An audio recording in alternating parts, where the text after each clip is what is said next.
Greetings gearheads. In today's project, we're going to design and fabricate both brake lines and fuel lines together and then run them up the same frame rail like automotive origami.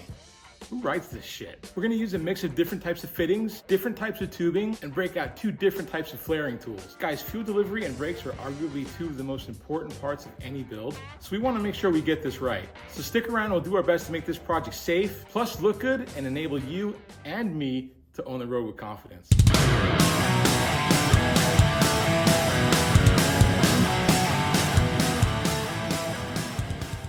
What is up, YouTube, and welcome back to In The Shop TV. In previous episodes, we ended our fuel system right about here at the frame rail. We plumbed our fuel pump, our sender. We created a custom hard line, which is kind of a unique bend right here on the step notch, and ended it right at this spot. Well, we've got to move forward today and bring our fuel lines up there, and then bring brake lines back here to meet the brake lines that we installed on our rear end. So we've got two different options in front of us in order to run fuel up this frame rail. We can go with a traditional rubber fuel hose, or we can go with a custom-made hard line. And I think I'm gonna go with the custom-made hard line because that's what we have here. And I like the idea of having something that's more rigid that runs up the frame rail, as opposed to a rubber fuel hose, which is not as durable. So we'll head over to the bench now and I'll show you all the materials that I've put together to get this project done. So we're gonna be using two different flaring tools, a 45-degree flaring tool from Rigid and a 37-degree flaring tool from Summit. 6AN tube nuts, a 6AN bulkhead or through frame fitting, two bulkhead or frame fittings, 3AN to 3/16. Tubing bender, double clamps for our frame rail to hold both lines together. Double flare fittings in assorted sizes.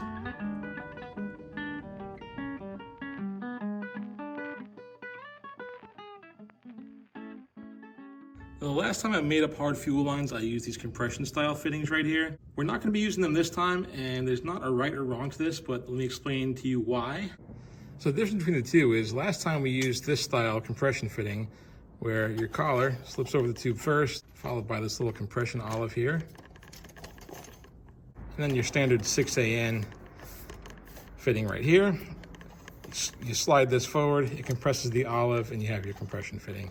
I think they're great, they're super easy to use, and they don't leak, and they hold a ton of pressure. Tube nut requires this collar to go on first. Then you have this little end right here. Then we have to flare this end with a 37-degree flare. This pushes up against the flare, and that tightens everything together. And it just kind of sandwiches the flare that you make up against whatever fitting and makes a leak-proof seal. Why would you use one over the other? Well, simple. This one is a lot easier to put together. It doesn't require the use of a separate tool, like a flaring tool, as this one would. Remember, this one we just slip on and tighten everything up, and you're good to go. This one does require a little bit of skill when it comes to flaring. However, you can see there's a drastic size difference between both fittings, which is why I'm opting to use a tube nut this time around instead of a compression fitting. I'm gonna have a tight bend in that frame rail where I come up and I kind of exit the frame, and I don't know if I'm gonna have enough real estate or straight piece of tubing. As you can see, this takes up a little bit of space on a straight tube, whereas this is just gonna be right on the end there. So I don't think I'm gonna have enough straight real estate on the tube where my bend is, or at least it's gonna be close. So I want to use a more streamlined, smaller connector on the end of my tubing in this scenario. I want to really quickly address these compression fittings because you're going to read a lot of crap on the internet about how they won't hold pressure and they're no good for fuel lines and any of that type of stuff. That's completely ridiculous. These will hold way more pressure than even your racing fuel pumps can supply to your vehicle. Do not be afraid to use these. They're fantastic. I've used them in several builds and lots of different locations, and they don't leak at all. I'm actually a really big fan of them. They're a time saver, super easy to put together. You throw them on, tighten them up, and you're done. One thing with these things is that you really can't go, ape shit tight on them and tighten to the point where they start stripping out. Snug, quarter turn past snug or something like that is good, both on the tube nuts and these. Any type of these aluminum fittings, you can gall them up if you really kind of monkey down on them. So something to keep note when you're working with these types of fittings. All right, so I've determined that right about here where our serial number is kind of where I want to mount our fittings coming up from the frame rail. So I'm going to take a measurement from right here all the way back.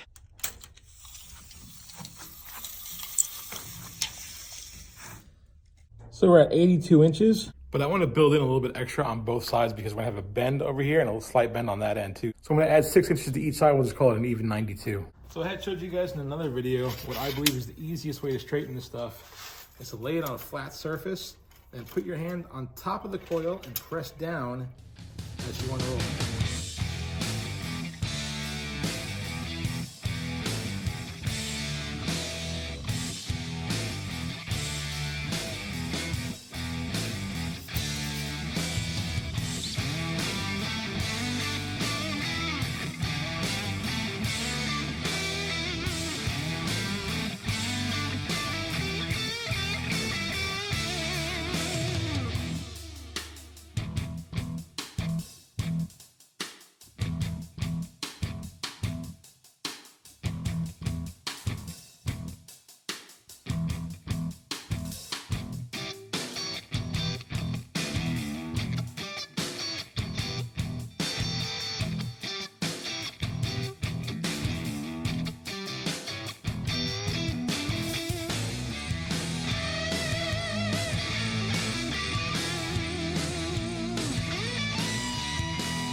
So I went ahead and flared one end before I snake it through the chassis. It's gonna be kind of difficult once it's in there. All right, so we're gonna move on to our 37-degree flaring tool here to do our aluminum.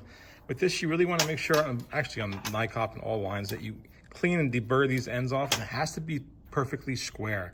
You don't want an angle on it at all, because that flange that we're gonna create is actually what creates the seal in the tube. So if it's canted a little bit like that or on an angle, you're not gonna get a good seal. Same thing if you have burrs or it's uneven over here, you'll have something get in the way of having a good seal. So just make sure you clean these ends up really good.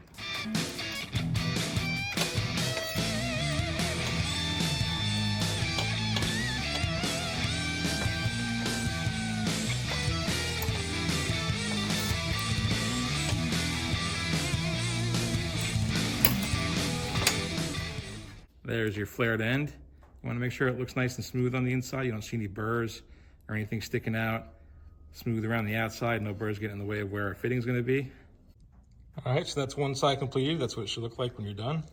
All right, so with fittings on one end of those lines, we're gonna move over to the frame now and take a look at the other side. We're gonna come up near the engine and see where we need to lay that out. So we determined that this area right here by our frame, or our identification number, is right where we want to come through. But I don't really want to drill any more holes in our nice frame because I have to do 3 holes, one for fuel, rear brakes, and front brakes.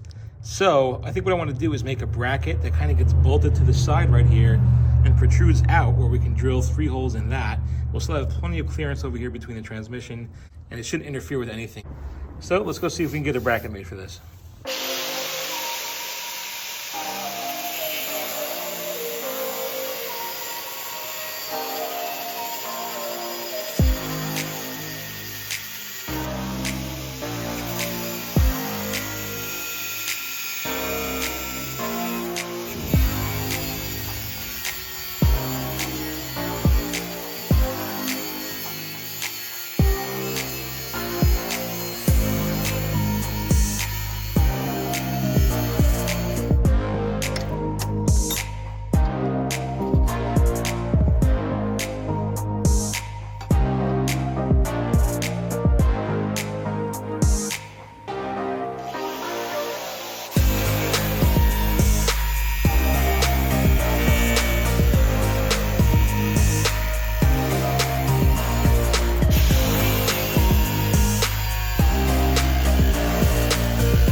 Dry fit up here before we paint this thing up. Happy with the way that turned out. Everything's nice and evenly spaced. Looks pretty good. These holes will bolt to the frame in those 2 spots that we're talking about. And then what we'll see sticking out basically on the side of the frame is our fuel, brake, and brake. A little bit inset from the frame rail. I think it looks pretty good. Well, it's kind of what we're looking at right there. All right, so it's the next day and this is all dried up. I used that appliance epoxy again, and the stuff lays down really nice. I'm just really a big fan of this stuff. So I'm gonna go ahead and get all of our bulkhead fittings installed in here first, and then we'll get this bracket installed in the frame.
All right, guys, so I've bent these down because there's some pre-existing holes in the frame all the way up there that I'm going to utilize.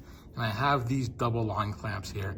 So as you can see, both of our lines are different diameters. So what I've done is to take a little piece of vacuum hose, cut it in half, splice it so I can slip it over the line. Then it should fit perfectly over our clamp, which it does, and hold everything firmly in place. All right, so I fastened the first one down. I don't know if you guys can see what I did, but right behind this aluminum tube, I have a little piece of self-adhesive weather stripping that I put back there, just so that the aluminum tube isn't banging against the frame, causing vibration. The brake tube is not, because we have our rubber hose in there suspending it between the frame wall and the clamp.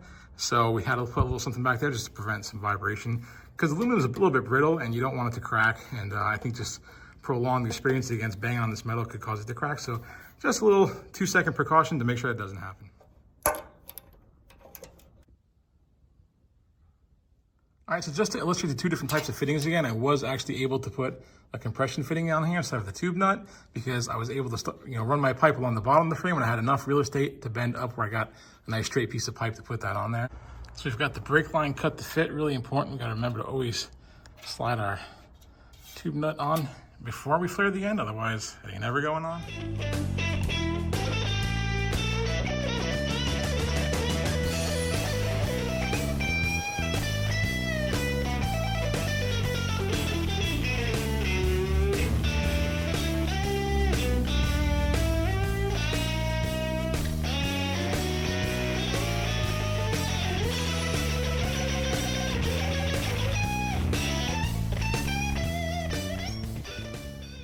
Throwing some caps over here, since I don't know when I'm going to get these hooked up.